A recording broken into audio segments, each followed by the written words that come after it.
This video is what we call our 50-hour service.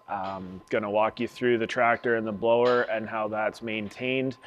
Now, this isn't stuff that you're gonna necessarily find in the Kubota owner's manual, although we do follow that. This is, I call it a 50-hour service, but it's really whenever you get time between snowstorms to keep these machines maintained and working well. So we'll walk you through the whole process and how we do it the London Snow way.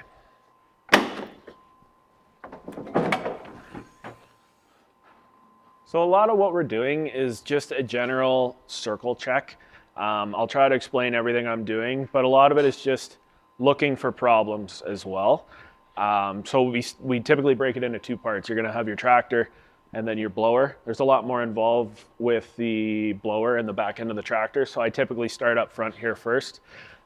First thing you want to do when you open up the hood is your coolant full. It doesn't need to be right at the full line. It can just be anywhere between here is fine. Obviously, higher the better.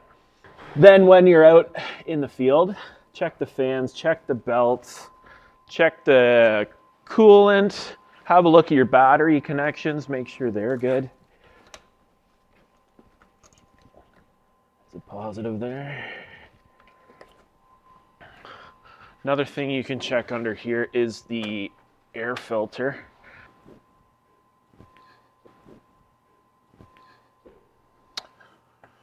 So yeah, we're just taking off the housing here for the air filter.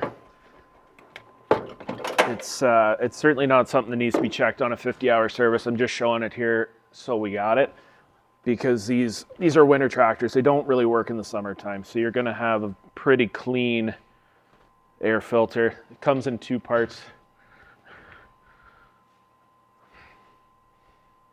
Really quite clean, like I said. So really just something we should maybe check at the end of the year or the beginning of the year, but for the purpose of the video, we're doing it now.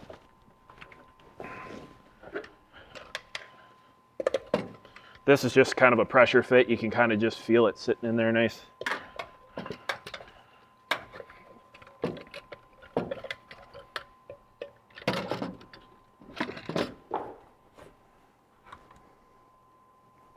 Then this, when you show it here, Rue, there are arrows here.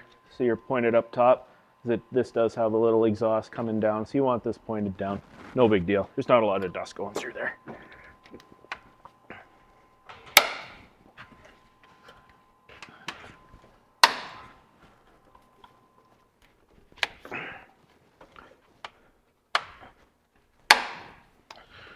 That's really it for under the hood for the most part, unless you're looking for an issue. There's some wire connections here you can check, make sure everything's connected there. There's not a lot in a snow tractor that goes wrong under the hood. So a lot of it's just looking for common sense stuff. Nothing to worry too much about. Those are on. Those are good. Those are on. Full. Battery connection's good. This side, we're really just checking belts just to see if there's any wear and tear on them, any fraying. Again, does this need to be done every 50 hours on the dot? No, not necessarily, but it's just something to look at when you have the time. And that's really all there is on this side of the hood. Also here is your water separator. Takes water out of the fuel. So as this slowly fills up, this line here will move further up here. You may never have to worry about it throughout a season. It really just depends how much water gets in the diesel. If it's approaching this line, all we got to do is remove this, get the water out, drain it out, clean it out, put it back on. It's really nothing to it. If you forget to check it though, and it gets above this line, it will bog down the tractor and eventually shut it right off, which has happened to us in the past. So just keep an eye on it as you're walking past. And if it's below this line or even approaching this line, I would drain it and clean it. But I mean, right now it's totally empty, so we'll leave it at that. Another part of your circle check is going to be these wheels, the pressure in them and the tightness of the bolts. So you can check the air pressure in them, but a lot of times you can just eyeball it and see, right? So This wheel looks really good. If it was low, you'd see it kind of bulging at the bottom here, as well as the front. They both look really good. We'll check them just to make sure, but they look real good. The other thing is these nuts here, okay? We got to make sure they're not loosening off. We should torque them every 50, 100 hours, but you can feel them start to get loose when they go. This wheel here, it's a two-part wheel, right? So this disc here is connected to the axle by these bolts. Typically, these bolts are not your issue. It's going to be these ones. These bolts connect this disc to the rim of the tire, two-piece. So keep these tight for sure. Make sure they're on, because if they fall off, this tire will fall off the rim and your tractor will be on its side on the road. And it's kind of a pain in the ass, I'm not going to lie. To tighten these, you have to get behind here. I don't know if you can see, Rue, but there's bolts here behind them.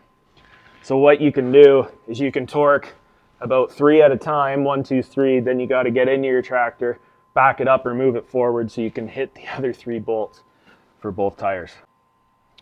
Last thing we'll check is the lights. The operators are responsible for doing this when they do their own circle check every time they go, but just check them every time they're in as well. So that's what we'll do. We're going to turn on our regular daytime running lights. We're going to turn on our 4-ways, and we're going to turn on our LED working lights, front and back.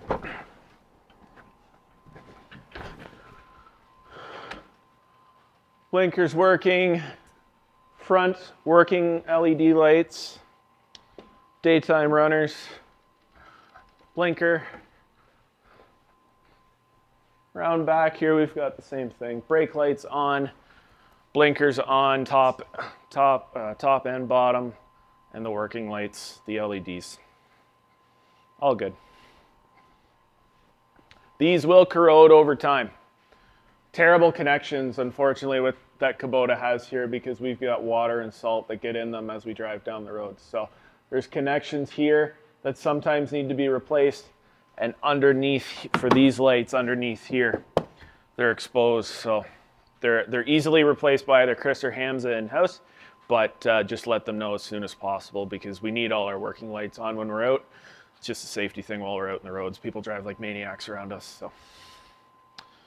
Okay, circle check on the tractor is done. We're going to move to the fluids now. So your engine oil is going to be right on this side of the tractor, on this knob here, not far from the filter.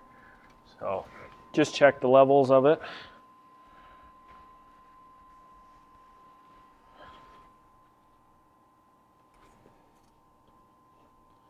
Press it in, pull it out. There we go, plenty. So that dot right there would be full.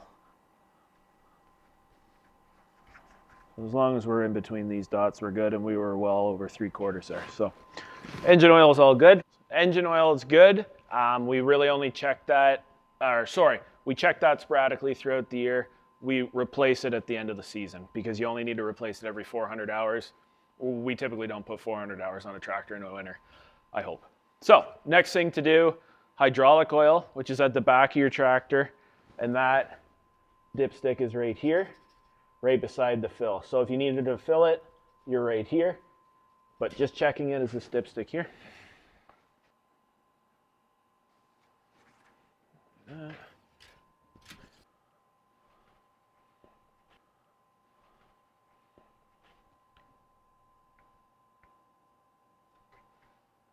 And you can see, I don't know if you can see there's 2 lines right here, the low and the full, and we're kind of on the low side, but we're right in the middle of them, so we're good there.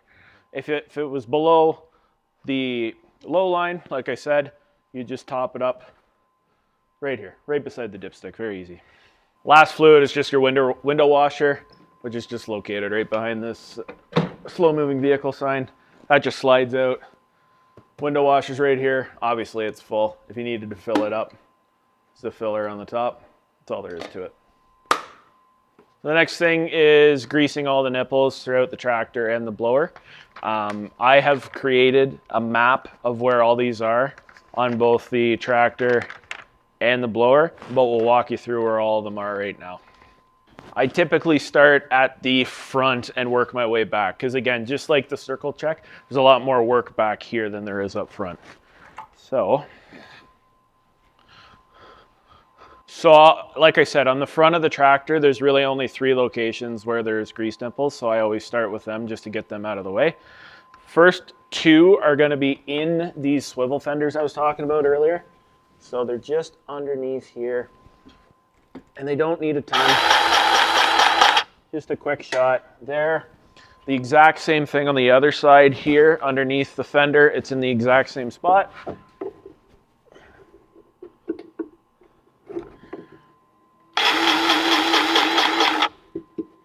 Your third one up front here is just underneath the center of the tractor, kind of on the passenger side is where you access it. So you can see it right there.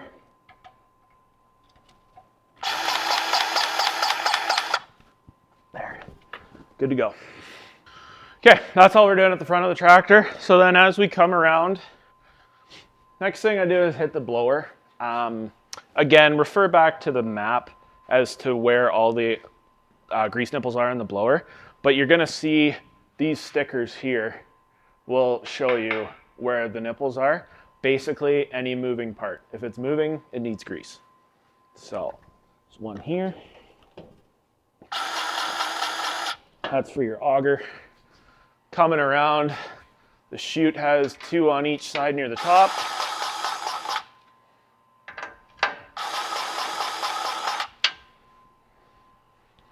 This side as well.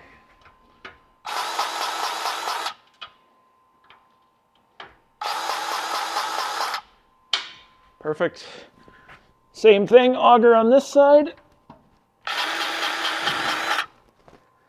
And then there's one up here for the drive shaft.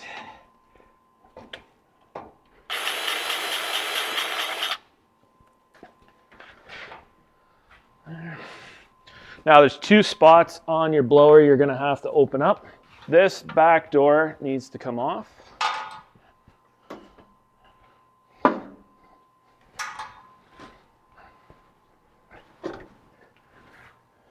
Three pins. These bolts swing out. And this back door comes completely off.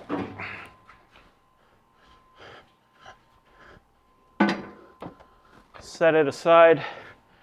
There are, I guess there's just 1 grease nipple in here. So this is what we call the impeller. Essentially, the snow is coming through the auger, gets thrown into this impeller, snow gets blown right out. There is a grease nipple on this impeller.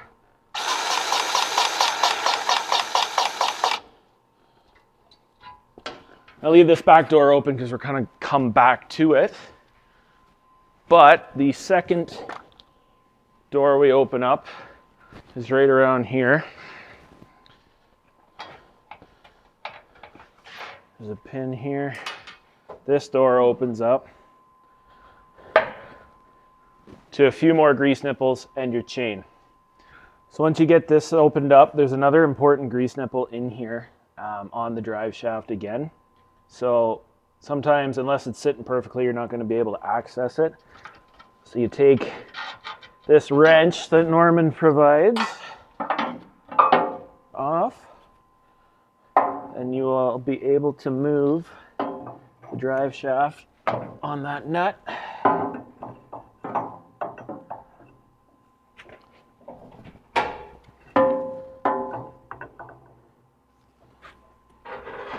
And boom. There it is. So, put the wrench back. Do not lose this wrench. It is very important.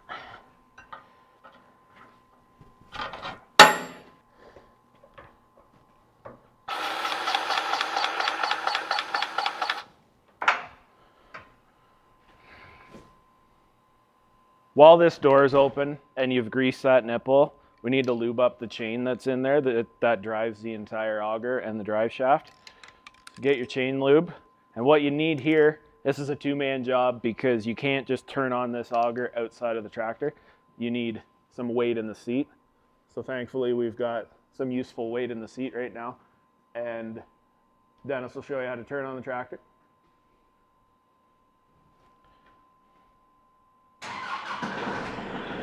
And at a very low idle, low RPM, you're going to turn on your PTO to get that spinning. And we're just going to lube up the chain.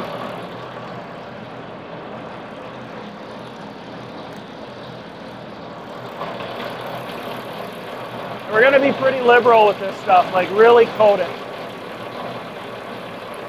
This chain is probably the most important part of the blower. If this breaks, you're screwed. Sometimes I say my ABCs while I'm doing it. That's how long I want you to do it for. We're going to hit the edges, the middle. Perfect. Okay, so like I said, it just depends on how the shift went. Some blowers will hold that tightness better than others. So like I said, for the purpose of this video, I've loosened it a bit. We'll show you what that looks like, what a loose chain looks like and feels like. The tensioner is right over here. So 3/4 inch wrench and a 15/16 socket. Basically, what you need to do to tighten it or loosen it is just loosen off these bolts. Do not take them right out, just loosen them off. Now this middle bolt, all that does is either tighten or loosen the whole thing, okay? So what we want to do is tighten it. Pretty much what you want to do is tighten it almost the whole way. You're going to want to go back and feel your chain. You want just a little bit of wiggle in there because like I said, you don't want it super tight because then the chain's going to snap when they turn their PTO on. So you hold it in place there. That's just about perfect there. So we hold this to keep it tight. Tighten these two bolts.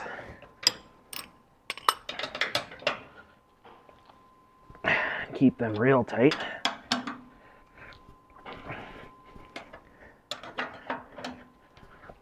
And that's how you keep an eye on the chain. Again, check it again.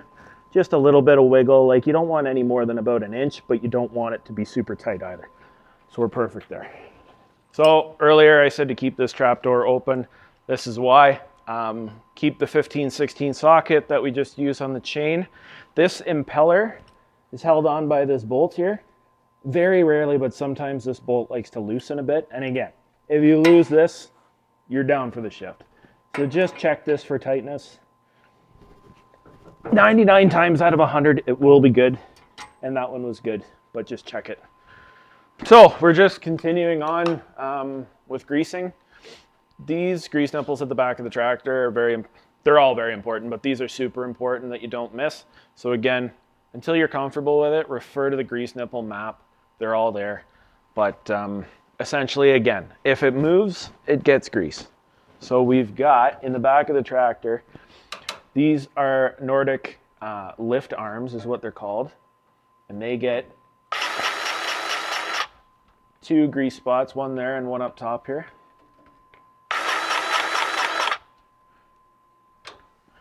Same on the other side. Whatever you do to one side, you're going to do to the other. So, one in the middle. I think I just ran out of grease. So like I was saying, these lift arms are super important. So they both have 2 spots. This top one is super important because it gets a lot of wear and tear. So you just want to wait until you see the grease kind of squeeze out the sides just like that, and then you know you're good. Next thing is the lift cylinders. So there's going to be, this is your cylinder here, and they have 2 nipples as well. One on the top, one on the bottom. So this guy. Again, it's tough for you guys to see where you are, but the grease just does kind of squeeze out. So that one at the top, and then there's one on the bottom.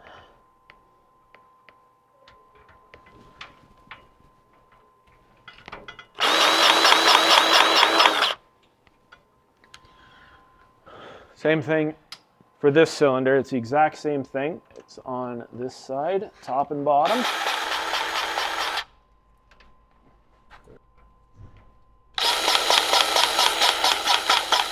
Okay, so cylinders and lift arms are done.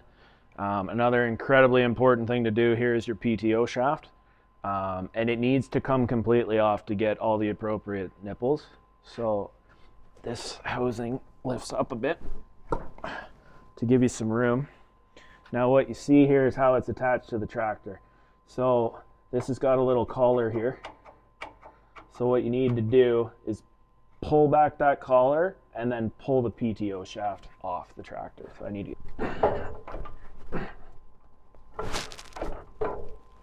There. Okay. So that's come right off. As you can see here, this is a shaft on the tractor. So it's got grooves in it, right? So the grooves here align with the grooves in the PTO shaft. And the reason we pulled back that collar is because that collar sits right in this groove here.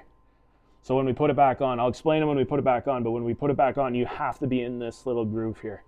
There's a chain that holds these on that you need to take off.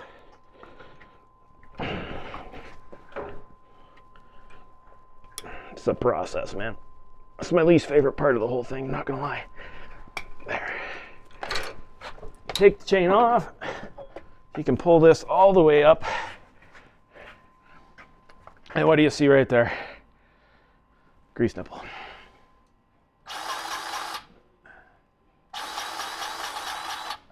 Stupid thing. Sometimes this is a two-man job just to make sure it's on right. There we go. You cannot have enough grease in this thing. There's never too much. So there's one on that end. Now we can drop this down to the ground. Please be gentle with it so you don't screw up that end of the PTO. Now this end, this housing lifts up. Now look what we see, another one. Right there.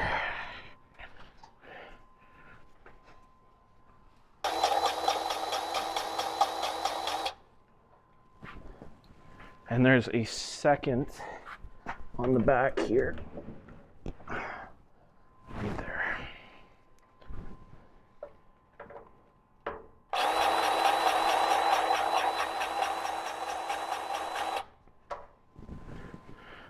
Last thing I typically do is just put a little dollop of grease on this shaft here so that just kind of work it around there. So when we put this PTO back on, it's a little easier. It's still gonna be a bit of a pain.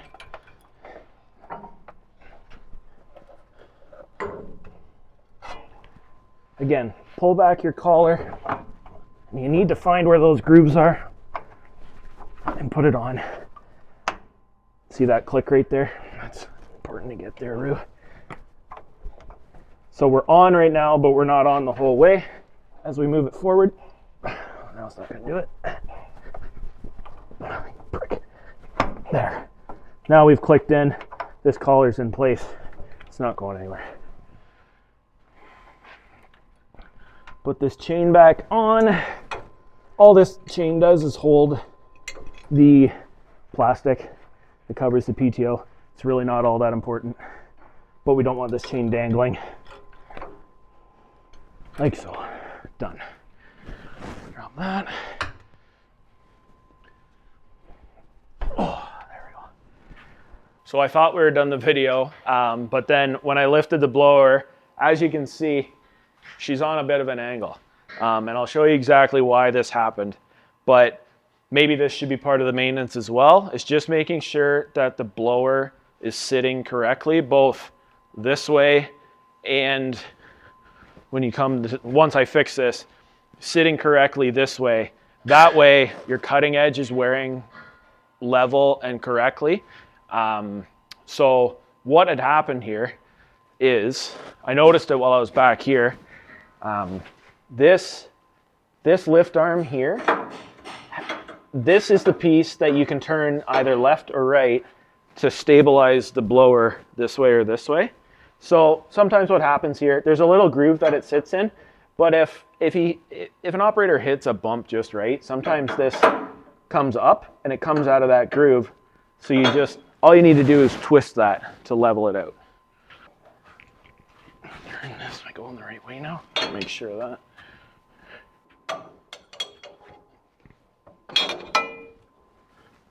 Okay, so we've spun that, put it back into place.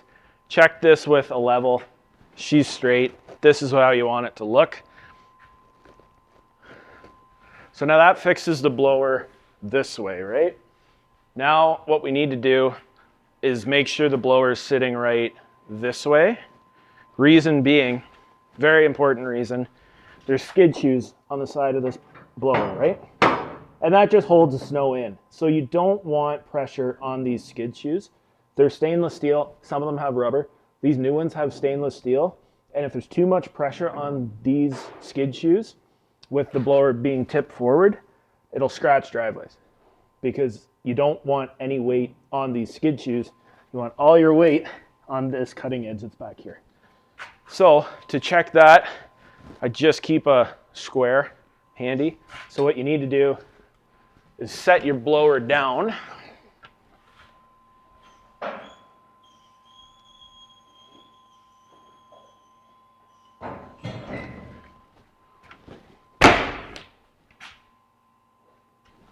And I just make sure it's square. So you need to be on flat ground for this. Obviously, don't do it outside.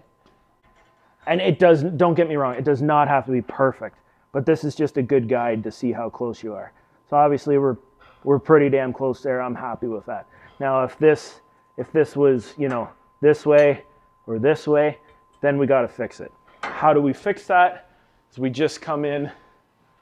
This is the top link. You just stick the there's a little pin that comes with this top link. It's in all their toolboxes inside that I'll show you. You just stick this in and spin this top link left or right, which will lengthen it or shorten it, which will then fix where your blower needs to be. Unless you are changing out a top link for whatever reason, or unless this loosens off for whatever reason, you shouldn't have this issue, especially not every time you're looking at it. But just check it and make sure your blower's sitting nice, because if you scratch a bunch of driveways, you're gonna have plenty of pissed off people at me. So that's it for blower maintenance.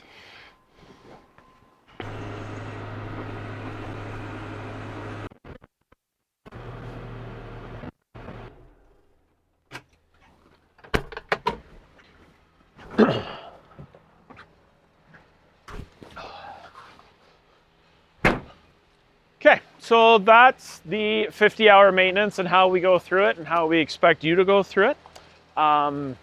If you ever have any questions, we have in-house mechanics. I'm around. By all means, let's make sure these machines are in proper shape throughout the season.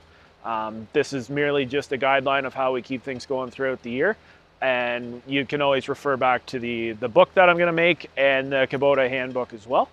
But yeah, once we're done, we park them out back and they're ready for the next snow battle. So thank you.